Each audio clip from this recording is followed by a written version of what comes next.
आज मी तुम्हाला एक सरप्राईज दाखवणार आहे, जे आता उन्हाळ्यासाठी उपयोगी आहे आणि अर्थातच आपण मोबाईल म्हणा किंवा वाकून जी मान अशी वाकून जी कामं करतो, तर खरंच आपली मान थोडीफार दुखते. मग त्याच्यासाठी काय आहे सरप्राईज? तर बघूया. सरप्राईज!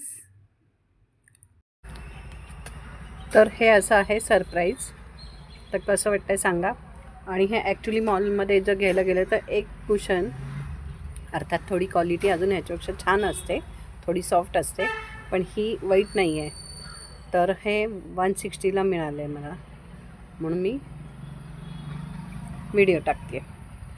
तर क्वालिटी पण छान आहे आणि 160 मस्तच आहे. मान पण दुखते, आपण मोबाईल वगैरे सतत हातात असतो, तर छान अशी उपयोगी आहे. आणि हे जास्त उजेड, आता उन्हाळा आहे तर नाही का, ऊन वगैरे, तर त्याच्यासाठी हे खूप छान आहे. जरा डोळ्यांना पण आराम मिळतो आणि आपण पण छान आराम करू शकतो.